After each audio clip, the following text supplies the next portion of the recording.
সেই ক্ষমতা দিয়ে রেখেছেন, আমাদের নবী সেই দোয়া দুনিয়াতে প্রয়োগ করবেন না, কিয়ামতের কঠিন ময়দানের জন্য রেখে দিয়েছে। সেই সময় আল্লাহর কাছে আমাদের নবী দোয়া করবেন, সেই দোয়া নবীজি রিজার্ভ রেখে দিয়েছেন, ঠিক কিনা? সেই দোয়া নবীজি রিজার্ভ রেখে দিয়েছেন। আমাদের নবী বিশ্ব নবী রাহমাতুল লিল আলামিন কোনদিন উম্মতের জন্য গজবের দোয়া করেন নাই, কিন্তু অন্য অন্য নবীরা আল্লাহর দরবারে গজবের জন্য দোয়া করছেন। সমস্ত নবীরা দোয়া করছেন, তাদের দোয়া কবুল করে তাদের উম্মতদেরকে ধ্বংস করেছেন। যেমন ভাবে হযরতে নূহ আলাইহিস সালাম ৯৫০ বছর পর্যন্ত কালিমার দাওয়াত দিয়েছে, শেষ পর্যায়ে কয়েকজন ঈমানদার হয়েছে, আর বাকি সবাই বেঈমান। লা ইলাহা ইল্লাল্লাহু ওয়াহদাহু লা শারীকা লাহু ওয়া নাশহাদু আন্না সাইয়্যিদানা ওয়া সানাদানা ওয়া হাবিবানা ওয়া মাওলানা মুহাম্মাদান আবদুহু ওয়া রাসূলুহু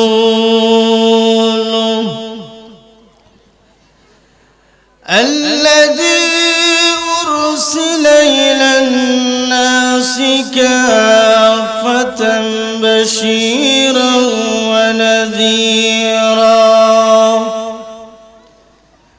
وداعيا إلى الله بإذنه وسراجا وقمرا منيرا. أما بعد فقد قال الله تعالى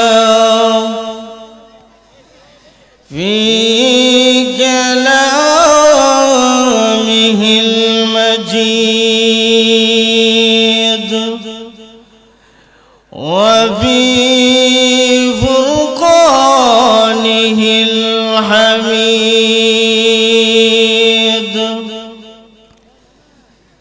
أعوذ بالله من الشيطان الرجيم. بسم الله الرحمن الرحيم. وما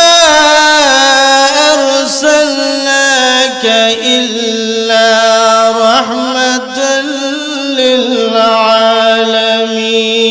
للعالمين. وقال تعالى آمرا ومخبرا إن الله وملائكته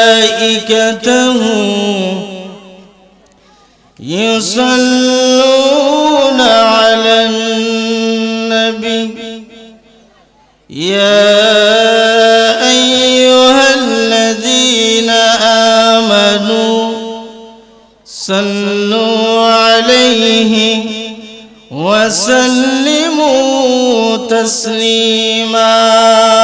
اللهم جرے جرے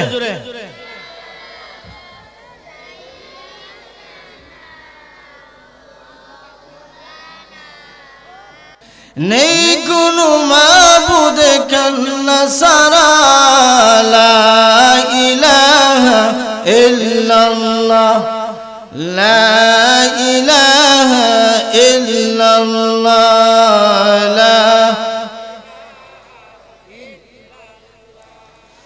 লা ইলাহা ইল্লাল্লাহ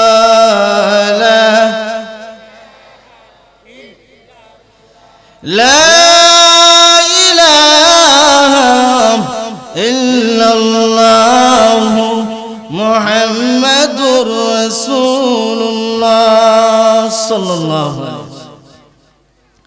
শরীফপুর জামে মসজিদের উদ্যোগে ষষ্ঠ বার্ষিক ইসলামী সুন্নি মহাসম্মেলনের সম্মানিত সভাপতি সাহেব, উপস্থিত আছেন হযরত উলামায়ে কেরাম, বিভিন্ন দূর দূরান্ত থেকে আগত সর্বস্তরের মুসলমান ভাইয়েরা, পর্দার আড়ালের মা ও বোনেরা, মহান আল্লাহ রাব্বুল আলামিনের দরবারে লাখ কোটি শুকর আদায় করি যে মহান আল্লাহ রাব্বুল আলামিন আমাদেরকে বিভিন্ন ঝামেলা থেকে, বিভিন্ন কাজ থেকে দয়া করে মায়া করে এই জান্নাতের বাগানের মধ্যে আমাদেরকে আসার এবং বসার তৌফিক দান করেছেন। সে আল্লাহ পাকের দরবারে শুকর আদায় করি আলহামদুলিল্লাহ। আপনারা এই মাহফিলের মধ্যে আসছেন, মহান আল্লাহ রাব্বুল আলামিন কিয়ামতের কঠিন ময়দানে মানুষদের উসিলা তালাশ করবে, যে বান্দাকে কোন উসিলাই নিয়ে মাফ করা যায়। মহান আল্লাহ রাব্বুল আলামিন সকলের চেয়ে, এমনকি মা বাবার চেয়েও কোটি কোটি গুণ বেশি দয়ালু। কন্যা সুবহানাল্লাহ। আল্লাহ বান্দার উসিলা তালাশ করে, দেখে তার মধ্যে কোন উসিলা আছে। এই কারণে আপনারা এই মাহফিলের মধ্যে আসছেন, আসিয়া সুবহানাল্লাহ আলহামদুলিল্লাহ যদি জুড়ে বলেন, হতে পারে এই সুবহানাল্লাহ আলহামদুলিল্লাহর উসিলায় আল্লাহ আপনার জিন্দেগীর গুনাহ মাফ করে দিতে পারে, ঠিক কিনা? কেননা দুনিয়াতে আপনি জীবিত থাকতে যদি মহান আল্লাহ রাব্বুল আলামিনের প্রশংসা করি, একবার সুবহানাল্লাহ বলেন, বেহেশতের মধ্যে একটা গাছ তৈরি হয়। কন্যা সুবহানাল্লাহ। গাছটা এত বড়, একটা দৌড়ের ঘোড়া যদি 100 বছর পর্যন্ত দৌড়ায় তথাপি এই গাছের ছায়া পার হতে পারবে না। সুবহানাল্লাহ। তাহলে একবার সুবহানাল্লাহ যদি দুনিয়াতে জীবিত থাকতে যদি বলেন, মরার পরে আমল করলে কাজ হইব না, দুনিয়াতে থাকতে করতে হবে।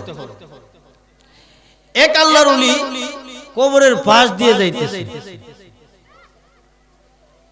কবরের পাশ দিয়ে যাইতেছে, হঠাৎ করে শুনে কবরের ভিতর থেকে কোরআন তেলাওয়াতের আওয়াজ। কন্যা সুবহানাল্লাহ। তখন প্রত্যেক লোকটা সুবহানাল্লাহ বলিয়া ডাক মারছে। সুবহানাল্লাহ বলিয়া যখন ডাক দিলেন, তখন কবরের ভিতর থেকে আওয়াজ আসতেছে, রে প্রতীক, তুমি যে একবার সুবহানাল্লাহ বলেছো, তোমার এই সুবহানাল্লাহ বলার দ্বারাতে বেহেশতের ভিতরে এমন একটি গাছ তৈরি হয়েছে, একটা দৌড়ের ঘোড়ায় 100 বছর পর্যন্ত দৌড়াইলেও ওই গাছের ছায়া পার হতে পারবে না। সুবহানাল্লাহ। তখন কবরের ভিতরের লোকটা ডাক দেয়, রে প্রদীপ, এই কবরের ভিতরে আমি একবার দুইবার না, এই কবরের ভিতরে আমি 5000 বার কোরআন খতম করেছি, কিন্তু কোনো সওয়াব নাই। তুমি যে একবার সুবহানাল্লাহ বলেছো, এই সুবহানাল্লাহ বলার দ্বারাতে আসমান এবং জমিনের মধ্যে যে ফাঁকা জায়গা আছে, মহান আল্লাহ রাব্বুল আলামিন নেকি দিয়া ভরিয়া দিবে। রে প্রদীপ, একটা কাজ করো, তোমার একবার সুবহানাল্লাহ আমাকে দিয়ে দাও, আর তুমি আমার 5000 বার কোরআন খতম নিয়ে নাও। সুবহানাল্লাহ। তাহলে দুনিয়াতে যদি তাকিয়া একবার সুবহানাল্লাহ বলেন, অনেক ফজিলত।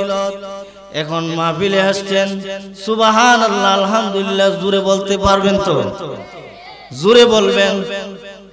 কেননা মহান আল্লাহ রাব্বুল আলামিন কিয়ামতের কঠিন ময়দানে একদল ফেরেশতাদেরকে পাঠাইবেন, এই ফেরেশতারা যাও গিয়ে দেখো তো আমার বান্দার আমলনামার মধ্যে কোনো নেকি আছে নি। তখন ফেরেশতারা গিয়ে তালাশ করতে থাকবে, তাকায় দেখবে না তার মধ্যে কোনো নেকি নাই। আবার ফেরেশতারা আল্লাহর দরবারে হাজিরা দিয়া বলবে, প্রভু গো তোমার বান্দার আমলনামার মধ্যে শুধু গুনাহ। তখন মহান আল্লাহ রাব্বুল আলামিন ফেরেশতাদেরকে ডাক দিয়া বলবেন, ফেরেশতারা রে যাও আমার বান্দাকে ভালো করে পরীক্ষা করে দেখো। তখন ফেরেশতারা ভালো করে পরীক্ষা করে চেক করে দেখে যে মুখের ভিতর থেকে নেকির ঘ্রাণ আসতেছে। কন্যা সুবহানাল্লাহ, নেকির ঘ্রাণ মুখের ভিতর থেকে আসছে। তখন ফেরেশতারা মহান আল্লাহর দরবারে গিয়ে হাজিরা দিয়া বলবে, প্রভু গো আপনার বান্দার আমলনামার মধ্যে নেকি পাওয়া গেছে, সামান্য একটু নেকি পাওয়া গেছে। তখন আমার আল্লাহ ডাক দিয়ে বলবেন, রে ফেরেশতারা তোমরা সাক্ষী থাকো, আমি আল্লাহ আমার বান্দার ওই সামান্য নেকির উসিলায় আমার বান্দাকে আমি মাফ করে এই 10টা পৃথিবীর সমান জান্নাতের মালিক বানায়া দিয়েছি। এই ক্ষমতা আল্লাহর আসেনি? তখন ফেরেশতারা মহান আল্লাহর দরবারে বলবেন, প্রভু গো আপনার বান্দা ওই নেকটুকু কখন করেছিল? তখন আমার আল্লাহ ডাক দিয়ে বলবেন, ফেরেশতারা রে শরীফপুর জামে মসজিদের উদ্যোগে এই মাহফিলের মধ্যে বসিয়া ইশকে এবং মহব্বত নিয়ে আমি আল্লাহকে ডাক দিয়েছি। সুবহানাল্লাহ আলহামদুলিল্লাহ বলেছে, আমি আল্লাহর কাছে অত্যন্ত পছন্দ লেগেছে, ভালো লেগেছে। আমি তাকে দেখি আমার বান্দা জাহান্নামে চলে যাবে, তার সাহায্যকারী কেউ নাই। তখন আমি আল্লাহর দয়া হলো, মায়া হলো, আমার বান্দার ওই সামান্য নেকির উসিলায় আমার বান্দাকে আমি জান্নাতের মালিক বানায়া দিয়েছি। সেই ক্ষমতা আল্লাহর আসেনি? তাহলে সুবহানাল্লাহ আলহামদুলিল্লাহ আল্লাহু আকবার জোরে বলতে পারবেন তো ইনশাআল্লাহ? আমি যে আয়াতে কারিমা আপনাদের সামনে তেলাওয়াত করেছি, যে মহান আল্লাহ রাব্বুল আলামিন এমন একজন নবীর উম্মত হিসাবে আমাদেরকে দুনিয়াতে প্রেরণ করেছেন, যেই নবীকে না বানাইলে আল্লাহ আসমান জমিন কোনো কিছুই সৃষ্টি করতেন না, ঠিক কিনা? আমরা মহান আল্লাহ রাব্বুল আলামিনের কাছে কোনদিন আবদারও করি নাই, দরখাস্ত করি নাই, আল্লাহ এই নবীর উম্মত বানাও। আমরা কি কোনদিন বলছি? বলি নাই। কিন্তু বিনা দরখাস্তে, বিনা কথায় মহান আল্লাহ সেই নবীর উম্মত হিসেবে দুনিয়াতে প্রেরণ করেছেন, ঠিক কিনা? আমরা যদি সারা জিন্দেগি ভর যদি সেজদা দিয়া শুকরিয়া আদায় করি, শুকরিয়া আদায় শেষ হবে না।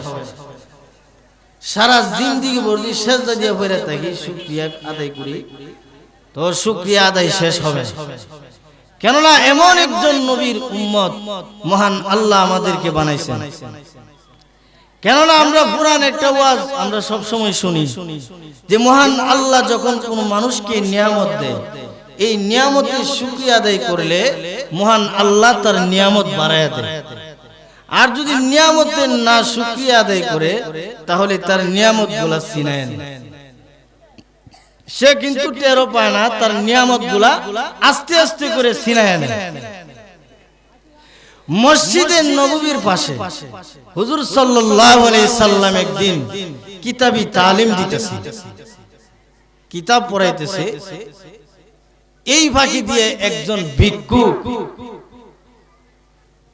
হুজুর সাল্লাল্লাহু আলাইহি সাল্লামের সামনে আসিয়া বলতেছেন, আসসালাতু আসসালামু আলাইকা ইয়া রাসূলুল্লাহ, আমি 3 দিনের ক্ষুধার্ত, আমার পেটে খাউন নাই, মেহেরবানি করে আমাকে কিছু খাবার দেন। তখন নবীজি বললেন, হে সাহাবীরা, তাড়াতাড়ি তালিম বন্ধ করো। তখন সাহাবায়ে কেরাম তালিম বন্ধ করে নবীজি আদেশ দিলেন যে বস্তার থেকে, থলির থেকে কিছু খেজুর আছে, এখান থেকে ওই ভিক্ষুককে একটা খেজুর দিয়া দাও। কন্যা সুবহানাল্লাহ। বস্তা ভরা খেজুর, থলির মধ্যে খেজুর আছে, এখান থেকে একটা খেজুর দেওয়ার কথা বলছেন কেন? নিশ্চয়ই কারণ আছে না নাই? কারণ আছে। কারণ হলো দেখে সে শুকরগুজার বান্দা কিনা। কন্যা সুবহানাল্লাহ। সে শুকরগুজার বান্দা কিনা তাকে পরীক্ষা করতেছে। তখন একটা খেজুর ওই ভিক্ষুকের হাতে যখন দিয়া দিলেন, তখন ভিক্ষুক কপালের চামড়া দলা করে লেছে, দলা কইরা খেজুরটা ঢিল মেরা দূরে ফেলে দিছে। তখন সাহাবায়ে কেরাম অত্যন্ত রাগান্বিত হয়ে গেলেন। তখন বলি, ইয়া রাসূলুল্লাহ, আপনি অনুমতি দেন ওই ভিক্ষুকের মাথা আলাদা করে দিব। তখন নবীজি বললেন, এ সাহাবীরা, থামো থামো, আমি তো গজবের নবী না, মহান আল্লাহ আমাকে এই পৃথিবীতে রহমত হিসাবে প্রেরণ করেছেন, ঠিক কিনা? وَمَا أَرْسَلْنَاكَ إِلَّا رَحْمَةً لِلْعَالَمِينَ।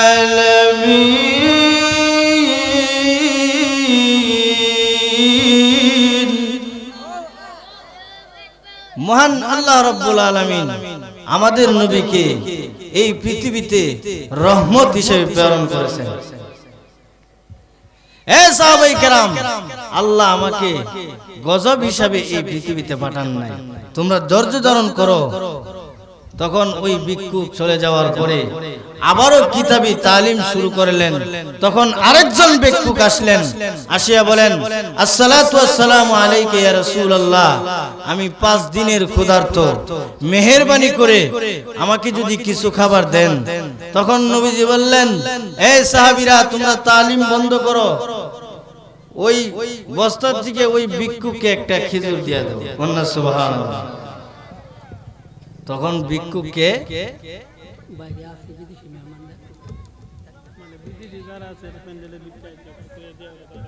বিদেশি মেহমান যারা আছেন, আপনারা প্রত্যেকেই প্যান্ডেলের ভিতরে চলে আসেন, দয়া করে প্যান্ডেলের ভিতরে চলে আসেন। নবীজি সাহাবায়ে কেরামকে বললেন, একটা খেজুর তাকে দিয়া দাও। তখন একটা খেজুর ওই ভিক্ষুকের হাতে দেওয়ার পরে ভিক্ষুক খেজুরটা হাতে নেওয়ার সময় বললেন, বিসমিল্লাহির রহমানির রহিম। কন্যা সুবহানাল্লাহ। তখন ওই খেজুরটা ভিক্ষুক কপালের মধ্যে লাগাইলেন, চুমু দিলেন, বুকের মধ্যে লাগাইলেন, আর বললেন, এ খেজুর, তুই তো অনেক বরকতি খেজুর, তুই নবীর হাতের খেজুর। কন্যা সুবহানাল্লাহ। তুই সাহাবায়ে কেরামের হাতের খেজুর, তোর শুকরিয়া আমি কেমনে আদায় করব? কন্যা সুবহানাল্লাহ। এই কথা বলিয়া ওই ভিক্ষুক নবীজির জন্য দোয়া করতে লাগলেন, প্রভু বিশ্ব নবী রহমাতুল লিল আলামিন হইয়া, জান্নাত জাহান্নামের নবী হইয়া, প্রভু গো, সে আমাকে একটা খেজুর দান করেছে। ও প্রভু, এই খেজুরের শুকরিয়া আমি কিভাবে আদায় করব? নাই কোনো সামান, নাই কোনো পুঁজি, আমি কিভাবে এই খেজুরের শুকরিয়া আদায় করব? এইভাবে যখন দোয়া করতে লাগলেন, নবীজি সমস্ত সাহাবায়ে কেরামকে বললেন, রে সাহাবীরা, তাকায়া দেখো, শুকরগুজার বান্দা কাকে বলে? প্রথম ব্যক্তি, প্রথম ভিক্ষুক না শুকরিয়া করার কারণে সে দুনিয়াও বরবাদ, পরকালও বরবাদ। আর দ্বিতীয় ব্যক্তি শুকরিয়া আদায় করার কারণে নবীজি খুশি হয়ে গেলেন, আল্লাহও খুশি হলেন। এ সাহাবায়ে কেরাম, ওই ভিক্ষুককে আমার থলির মধ্যে 10 দিরহাম আছে, ওই শুকরগুজার ভিক্ষুকের হাতে উঠায়া দাও। তখন ওই ভিক্ষুকের হাতে 10 দিরহাম তুলে দিলেন। তখন ভিক্ষুক এই 10 দিরহাম পেয়ে আরো দোয়া করতে লাগলেন। শেষ পর্যায়ে ওই ভিক্ষুক যখন তার পথে চলে যাইতেছে, কিছুক্ষণ পর ভিক্ষুক যখন চলে গেলেন, নবীজির মনে একটা জ্বালা যন্ত্রণা শুরু হয়ে গেছে। উম্মতের কান্ডারি নবী কিছুক্ষণ পরে বলেন, এ সাহাবীরা,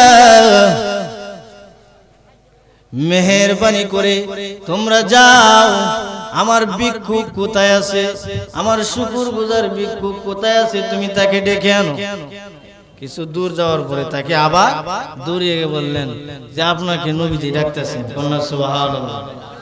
তখন গিয়ে বললেন যে আবার কিসের জন্য ডাকে? প্রথম তো দিয়েছে 10, এখন আরো বড়টা দিব। কন্যা সুবহানাল্লাহ। ওই ভিক্ষুক আসলেন।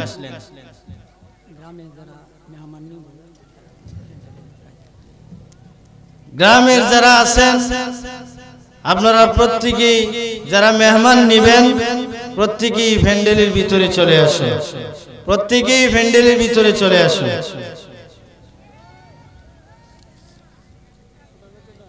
শেষ পর্যায়ে ওই ভিক্ষুককে যখন নবীজির কাছে আনলেন, আনার পরে ভিক্ষুক সামনে হাজির হয়ে বলেন, আসসালাতু ওয়াসসালামু আলাইকা ইয়া রাসূলুল্লাহ। ওগো নবীজি, আমি আপনার কি খেদমত করতে পারি? নবীজি ডাক দিয়ে বলেন, তুমি কি বলতেছো? তোমাকে আমার খেদমত করার জন্য ডেকে আনছি না, তোমাকে খেদমত করার জন্য আমি ডেকে আনছি। কন্যা সুবহানাল্লাহ। ভিক্ষুককে বললেন যে নাও, একজন সাহাবীকে বললেন যাও, যা আমার বাড়িতে যা, আমার বাসায় যা, গিয়ে দেখবে আমার ঘরের কোণার মধ্যে থলির মধ্যে 20 দিরহাম আছে, ওই 20 দিরহাম আনিয়া আমার শুকরগুজার ভিক্ষুকের হাতে উঠায়া দাও। তখন 20 দিরহাম আনিয়া ওই ভিক্ষুকের হাতে উঠায়া দিলেন।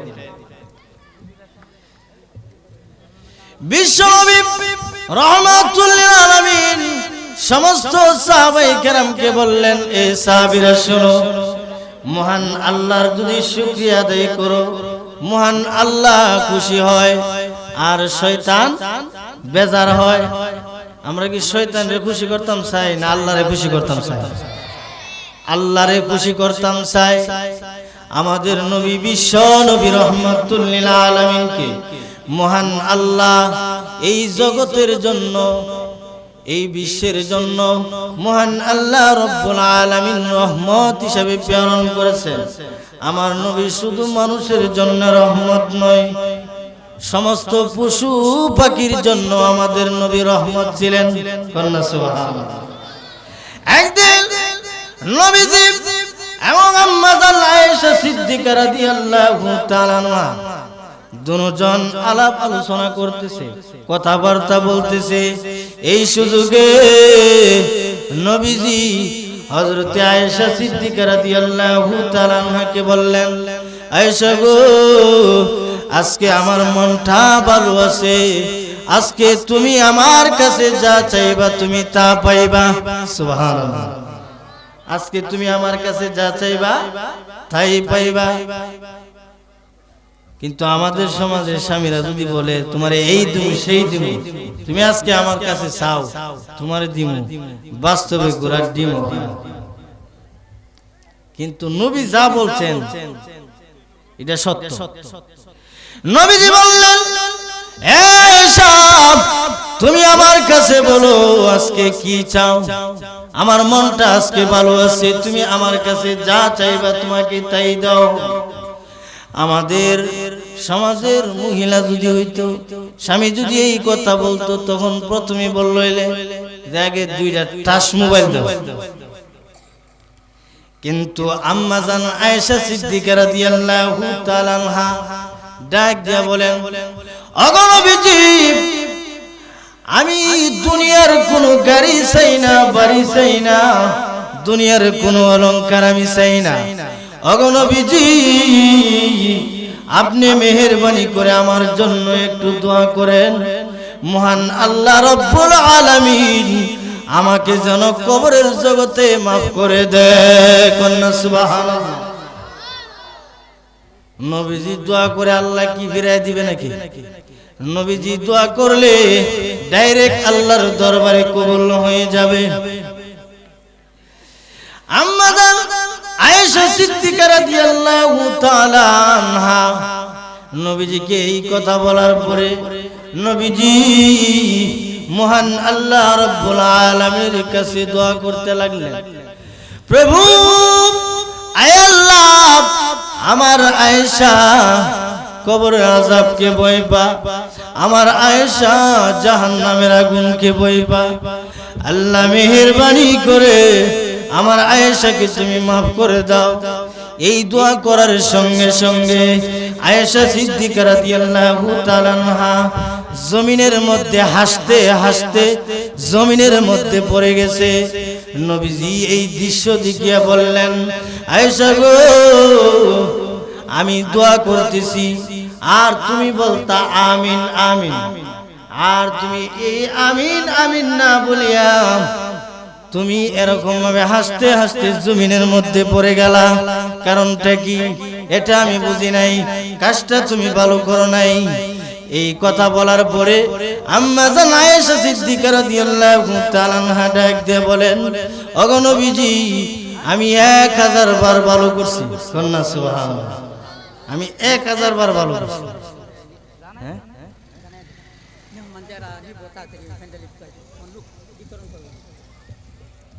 মেহমান যারা নিবেন আপনারা প্রত্যেকে প্যান্ডেলের ভিতরে চলে আসেন। এখনই লোক দেওয়া হবে, আপনারা প্রত্যেকে প্যান্ডেলের ভিতরে চলে আসেন।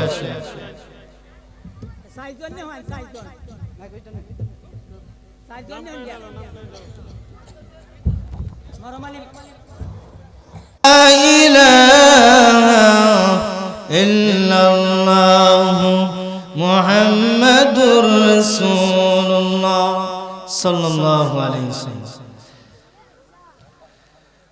আমি যেই কথাটা বলতেছিলাম, আম্মা জান আয়েশা সিদ্দিকা রাদিয়াল্লাহু তাআলা নবীজি ওই দিক দিয়ে দোয়া করতেছে, আল্লাহ, আমার আয়েশা জাহান্নামের আগুনকে ভয় পায়, কবরের আযাবকে ভয় পায়, আল্লাহ মেহেরবানি করে আমার আয়েশাকে মাফ করে দাও। এইভাবে যখন নবীজি দোয়া করতেছে, আয়েশা সিদ্দিকা হাসতে হাসতে জমিনের মধ্যে পড়ে গেছে। নবীজি বললেন, আয়েশা, কাজটা তুমি ভালো করো না। আয়েশা সিদ্দিকা রাদিয়াল্লাহু তাআলা আনহা বলেন, 1000 বার ভালো করছি। নবীজি আয়েশা সিদ্দিকা রাদিয়াল্লাহু তাআলা আনহাকে ডাক দিয়ে বলেন, আয়েশা রে, তুমি আমিন আমিন বলতে, কিন্তু আমিন আমিন না বলিয়া তুমি হাসতে হাসতে জমিনের মধ্যে পড়ে গেলা। তখন আম্মা জান আয়েশা সিদ্দিকা রাদিয়াল্লাহু তাআলা আনহা ডাক দিয়ে বলেন, ওগো নবীজি, আমি কারণ ছাড়া হাসি নাই, আমি যে হাসলাম নিশ্চয় হাসার পিছনে কারণ আছে।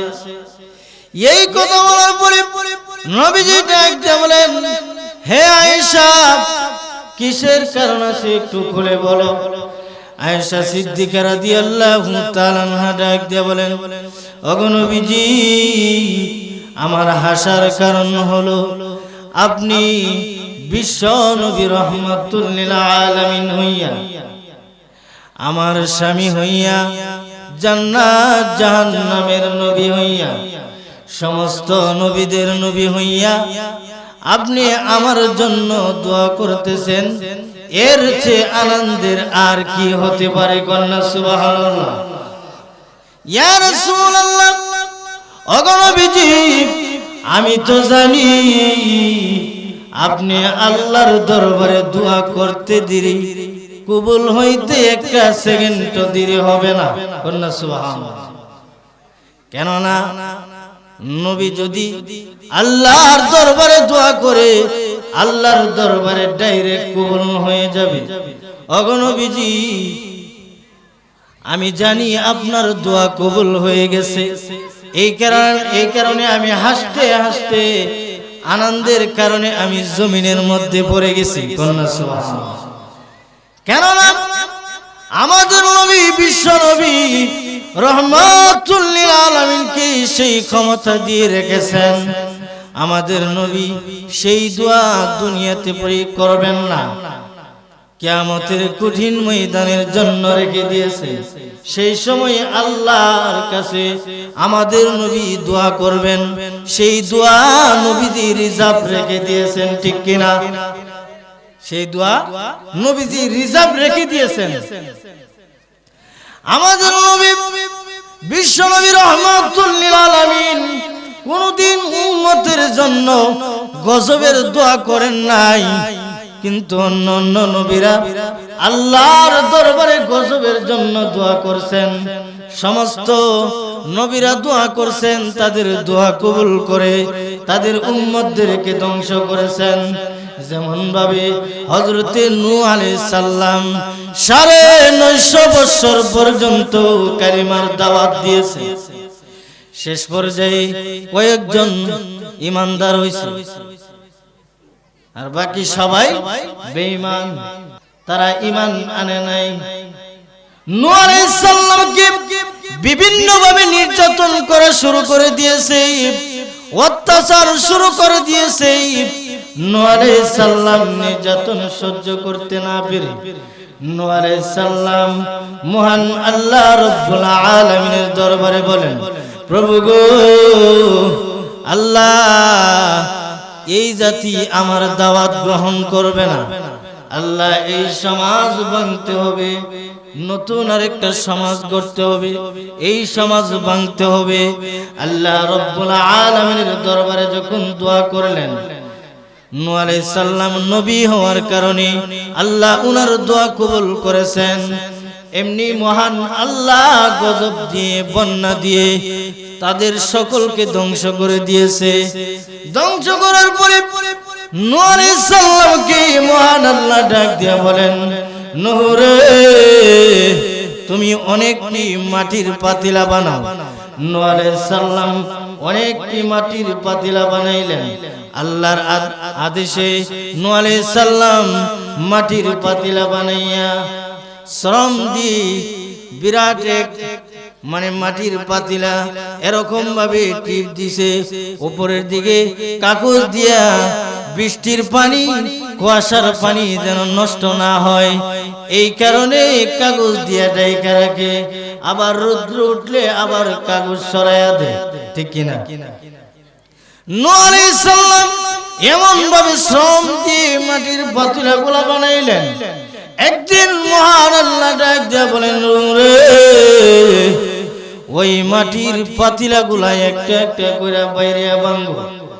নূহ আলাইহিস সালাম এইভাবে যখন আল্লাহ আদেশ করলেন, নূহ আলাইহিস সালাম ডাক দিয়া বলেন, প্রভু গো, অনেক শখ করে, অনেক কষ্ট করে মাটির পাতিলাগুলা বানাইলাম, আল্লাহ ভাঙতে মায়া লাগে। তখন নূহ আলাইহিস সালাম কি মহান আল্লাহ ডাক দিয়া বলেন, রে নূহ, এই মাটির পাতিলাগুলার কি কোনো প্রাণ আসেনি? না গো প্রভু, এই মাটির পাতিলাগুলার কোনো প্রাণ নাই। এই মাটির পাতিলাগুলা কি তোমাকে দেখে দৌড়াইছেনি? না গো প্রভু, আমাকে দেখে দৌড়ায় নাই। বাঁচাও বাঁচাও বলিয়া চিৎকার করেছে, না, বাঁচাও বাঁচাও বলিয়া চিৎকার মারে নাই। রে নূহ, এই মাটির পাতিলাগুলা যদি তোমার ভাঙতে এত মায়া হয়, এত দয়া হয়, আমি আল্লাহ রাব্বুল আলামিন অনেক শখ করে বান্দা বান্দি বানাইছি। আমার বান্দা বান্দিকে তুমি নবী হওয়ার কারণে তুমি দোয়া করেছো, তোমার দোয়া কবুল করে আমি আল্লাহ তোমার দোয়া কবুল করে আমি আমার সমস্ত বান্দা বান্দিকে ধ্বংস করে দিয়েছি। এরনু তারা যখন চিৎকার করেছে আল্লাহ বাঁচাও আল্লাহ বাঁচাও, তখন আমি আল্লাহর কেমন মায়া লেগেছে, তখন আমি আল্লাহর কেমন মায়া লাগছে নূহ আলাইহিস সালামকে বুঝাই দিলেন। তাহলে আমাদের নবী বিশ্ব নবী রহমাতুল লিল আলামিন, সকলের জন্য হলেন রহমত। নবীজি কোনদিন উম্মতের জন্য বদদুয়া করেন নাই। নবীজি আল্লাহর দরবারে দোয়া করলে ডাইরেক্ট কবুল হয়ে যাবে, কেননা আমাদের নবী বিশ্ব নবী সেই দোয়াটা রিজার্ভ রেখে দিয়েছেন। কিয়ামতের কঠিন ময়দানে যখন মানুষেরা এরকম ভাবে জাহান্নামে চলে যাবে, তখন আমাদের নবী বিশ্ব নবী রহমাতুল লিল আলামিন বলেন যে আমার একটা উম্মত যেন জাহান্নামে না যাইতে পারে, আমি নবী সেই সময় সেই দোয়া করে প্রত্যেকটা উম্মতদেরকে আমি জান্নাতে নিয়ে যাব। প্রত্যেকটা উম্মতকে নবীজি মহান আল্লাহর দরবারে সুপারিশ করে প্রত্যেককে জান্নাতি করে দিবেন। কন্যা সুবহানাল্লাহ। তাহলে আমাদের নবী আমাদের জন্য হলেন রহমত। নবীজির পেটে যখন কোনো খিদা লাগতেন তখন সাহাবায়ে কেরাম কিন্তু বুঝতেন। সাহাবায়ে কেরামের থেকে আমরা কি বড় আশিক নাকি? কেমন রহমতুল নবী ছিলেন, যখন নবীজির চেহারা মোবারকের দিকে তাকাইয়া সাহাবায়ে কেরাম বুঝতে পারতেন যে নবীজির পেটের মধ্যে খিদা আছে। একজন সাহাবী নবীজিকে বললেন, ইয়া রাসূলুল্লাহ, ইয়া হাবিবাল্লাহ, আপনার পেটে মনে খিদা আছে। তখন নবীজি বললেন, হ্যাঁ আমার পেটের মধ্যে খিদা আছে। তখন আসেন যে আমার একজন আত্মীয় বাড়ি আছে, তার বাড়িতে গেলে আমাদেরকে মেহমানদারি করবে, আমার সাথে আসেন ইয়া রাসূলুল্লাহ। নবীজিকে ওই সাহাবীর আত্মীয়র বাড়িতে নিয়ে যাবে। নবীজি তো একা যাবে না, আরো কিছু সাহাবায়ে কেরামকে সাথে করে নিয়ে গেলেন। নিয়ে যাওয়ার পরে ওই সাহাবীর আত্মীয় বাড়িতে গিয়ে 1 ঘন্টা পর্যন্ত দাঁড়ায় রয়েছে, কিন্তু কোনো খবর নাই। শেষ পর্যায়ে নবীজি বিরক্ত হয়ে পড়েন যে চলো আমরা চলে যাই। আর তার জন্য একটা দোয়া করলেন। কিভাবে দোয়া করলেন? প্রভু